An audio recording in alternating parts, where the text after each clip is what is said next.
Horror story in Hindi में आपका स्वागत है। इस चैनल पर आपको बेहद डरावनी और सच्ची भूतिया कहानी सुनने को मिलेंगी। आप सब दोस्तों से निवेदन है कि चैनल को सब्सक्राइब कर लीजिए और चैनल को आगे बढ़ाने में मेरी मदद करें। आपके सब्सक्राइब और लाइक करने से मुझे और भी दिलचस्प कहानियां सुनाने की प्रेरणा मिलेगी। तो देर न करते हुए चलते हैं आज की एक और डरावनी कहानी की ओर। आज की कहानी नीलम की है। नीलम मुंबई शहर के एक कोऑपरेटिव सोसाइटी में रहती है। उसकी सोसाइटी में 5 बिल्डिंग है। नीलम जिस बिल्डिंग में रहती है वो गेट से कुछ 100 मीटर की दूरी पर है। उसकी सोसाइटी में 12 बजे तक अच्छी चहल पहल रहती है। उसके बाद धीरे धीरे सन्नाटा होने लगता है। उसी सोसाइटी में एक छपरी टाइप का लड़का जिसका नाम मंगेश है वो भी रहता है। मंगेश दिन भर नशा किया करता है और रात में भी चुपचाप बिल्डिंग की टेरेस में वही काम करता है। उसकी नज़र नीलम को लेकर अच्छी नहीं थी। वो नीलम को छेड़ा भी करता था, पर नीलम ने कभी ध्यान नहीं दिया और वो मंगेश को इग्नोर किया करती थी। नीलम कॉल सेंटर में नौकरी करती थी। वो शाम 6 बजे जॉब के लिए घर से निकलती और सुबह 3 बजे कॉल सेंटर की गाड़ी उसे उसकी सोसाइटी के बाहर छोड़ दिया करती थी।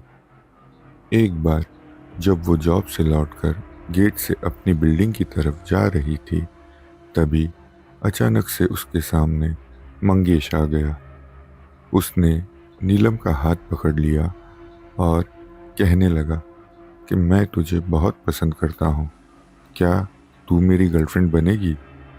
नीलम बहुत डर गई और उसे गुस्सा भी बहुत तेज आ रहा था। उसने मंगेश से कहा, मेरा हाथ छोड़ और चला जा यहाँ से, वरना मैं चिल्लाऊंगी और वॉचमैन को भी बुलाऊंगी। उस सोसाइटी के वॉचमैन का नाम बहादुर था। नीलम की बात सुनकर वो वहाँ से गुस्से में चला गया, पर वो मन ही मन नीलम से बदला लेने की सोच रहा था। नीलम डरती हुई भागकर अपने घर चली गई। इस वाकये से वो इतना घबरा गई कि वो 3-4 दिन जॉब ही नहीं गई। उसकी मम्मी ने नीलम से उसकी परेशानी का कारण पूछा, पर नीलम ने सोचा कि मम्मी को उस रात की बात बताऊंगी तो वो भी परेशान हो जाएगी, इसलिए नीलम ने तबीयत का बहाना बना लिया। 3-4 दिन के बाद नीलम ने वापस जॉब स्टार्ट किया। वो जब भी 3 बजे जॉब से छूटकर घर की ओर जाने लगती तो हमेशा यही सोच के डरती कि कहीं मंगेश ना आ जाए। कुछ दिन बीते होंगे, फिर सब नॉर्मल पहले जैसा चलने लगा। एक रात जब कॉल सेंटर की गाड़ी नीलम को गेट पर ड्रॉप करके गई और नीलम गेट खोलकर सोसाइटी के अंदर जाने लगी, तभी उसका पैर कुछ नींबू जो वहाँ पड़े थे लाल रंग लगे हुए उस पर पड़ गया और कुछ नोकीला सुई जैसा भी उसके पैर में चुभा। उसे थोड़ा दर्द हुआ, पर उसने ज़्यादा ध्यान नहीं दिया और वो अपने घर चली गई। वो घर जाकर फ्रेश होकर सोने गई। फिर कुछ दिन बीते होंगे। वो अमावस की एक रात थी। नीलम गेट से घर की ओर जा रही थी, पर उसे अचानक पता नहीं क्या हुआ कि वो चक्कर खाकर वहीं गिर गई। सोसाइटी के वॉचमैन बहादुर ने उसे गिरते हुए देखा तो आकर उसे उठाने की कोशिश की, पर वो उठ ही नहीं रही थी। फिर बहादुर ने थोड़ा पानी लेकर उसके चेहरे पर डाला, तब उसने आंखें खोली। उसकी आंखें देखकर बहादुर घबरा गया। नीलम की आंखें एकदम लाल थी, जैसे सारा खून उसकी आंखों में आ गया हो। उसके पैर भी उल्टे हो गए थे। बहादुर चिल्लाता हुआ नीलम के घर गया। नीलम की मम्मी ने बहादुर से कहा कि क्या हुआ है। तब बहादुर ने नीलम के साथ जो हुआ वो सब बताया। नीलम की मम्मी ने घर से गंगाजल लिया और भागती हुई नीलम के पास गई। नीलम बेशुद्ध वहाँ पड़ी हुई थी। उसकी मम्मी ने गंगा जल लिया और भगवान का नाम लेकर नीलम पर डाला। नीलम झन्नाती हुई खड़ी हो गई और कहने लगी कि क्या हुआ, और मम्मी आप यहाँ क्या कर रहे हो? उसकी मम्मी ने कहा कि तू चक्कर खाकर गिर गई थी। फिर नीलम और उसकी मम्मी घर चले गए। घर जाकर नीलम अपने कमरे में चली गई और उसकी मम्मी अपने कमरे में। कुछ देर बाद नीलम के कमरे से जोर से गुर्राने की आवाज आने लगी। नीलम की मम्मी डर गई और नीलम के कमरे में जाकर देखा तो नीलम दीवार पर उल्टा चल रही थी। नीलम की मम्मी बहुत ज़्यादा डर गई और ज़ोर ज़ोर से चिल्लाने लगी। उनकी आवाज़ सुनकर कुछ पड़ोसी और बहादुर भी वहाँ आ गया। उन लोगों ने पूछा क्या हुआ। तब नीलम की मम्मी ने उन्हें सब बताया। वो लोग जब नीलम के कमरे में गए तो जो नज़ारा उन लोगों ने देखा वो देखकर सारे दंग रह गए। नीलम खुद के ही हाथ का मांस खा रही थी और बेड पर खून ही खून था। फिर नीलम ने अपनी ही मम्मी को पकड़कर उनका एक कान अपने दांतों में जोर से दबा लिया। उसकी मम्मी दर्द के मारे कराहने लगी। तभी बहादुर ने नीलम को जोर से पकड़कर खींचा और पूरी ताकत से धक्का दिया। नीलम बेड के बगल में जाकर गिर गई। उसके मुंह में उसकी मम्मी का एक पूरा कान था और वो जोर जोर से हंसते हुए उस कान को खाने लगी। बहादुर सबको बाहर ले गया और कमरे का दरवाज़ा बंद कर लिया। नीलम की मम्मी दर्द से करा रही थी और उनका एक कान अब नहीं था। थोड़ी देर बाद जब दर्द थोड़ा कम हुआ तब उन्होंने नीलम के पापा को फ़ोन लगाया। वो कंपनी के काम से 1 महीने के लिए बंगाल गए हुए थे। वो ज़्यादातर ट्रैवल ही करते रहते थे। नीलम की मम्मी सदमे में थी और अच्छे से बात नहीं कर पा रही थी, तो उन्होंने फ़ोन बहादुर को दिया। बहादुर ने नीलम के पापा को सारा वाक़या विस्तार पूर्वक बताया। नीलम के पापा सारी बात जानकर दंग रह गए।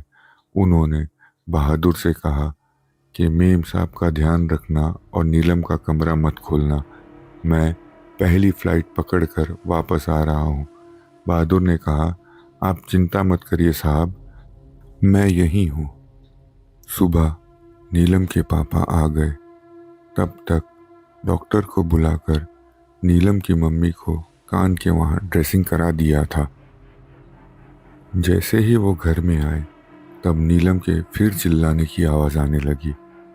वो कहने लगी कमीने, अच्छा हुआ तू भी आ गया, अब मैं तुझे भी नहीं छोड़ूंगी। नीलम के पापा ऐसी भयानक आवाज़ सुनकर घबरा गए और बहादुर से सब जानकारी ली कि क्या हुआ था, क्योंकि बहादुर ही पहला शख्स था जिसने नीलम को बेहोश हालत में देखा था। सब जानने के बाद नीलम के पापा सर पकड़कर रोने लगे और कह रहे थे कि मेरी लड़की को क्या हो गया। तब बहादुर ने कहा साहब, अगर आप मेरी बात माने तो एक बात कहूँ।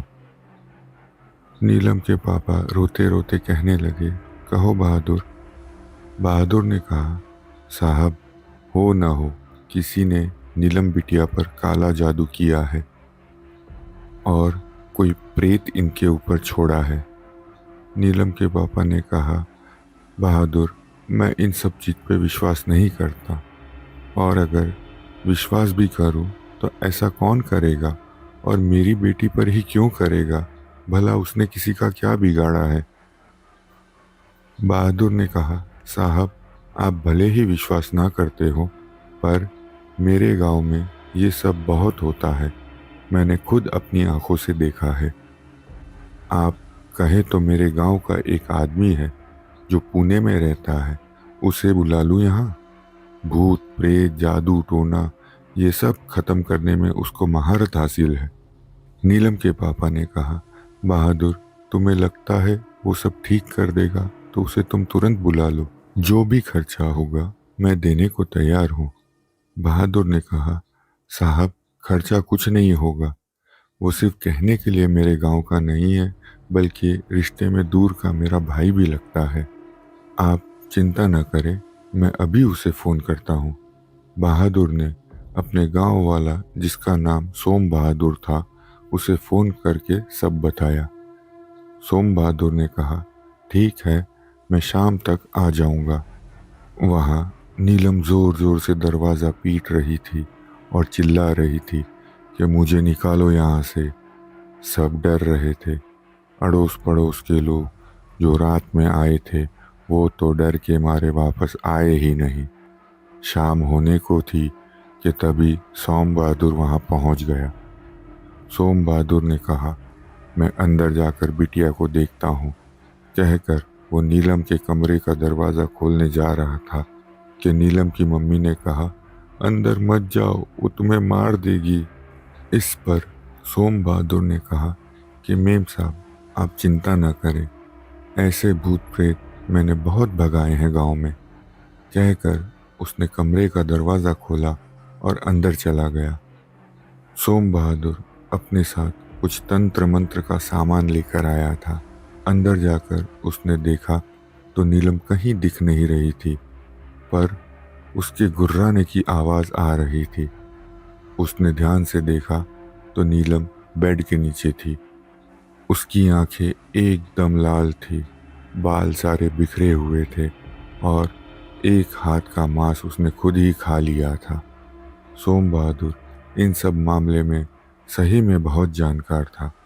वो देखकर समझ गया कि किसी ने नीलम का फ़ायदा उठाने के लिए उस पर जादू टोना करवाया है, पर जादू टोना करने वाला उतना जानकार नहीं था, तो उसने गलती से प्रेत भी छोड़ दिया है नीलम पर। सोम बहादुर कमरे के बीच में पलाठी मारकर बैठ गया और जोर जोर से मंत्र बोलने लगा।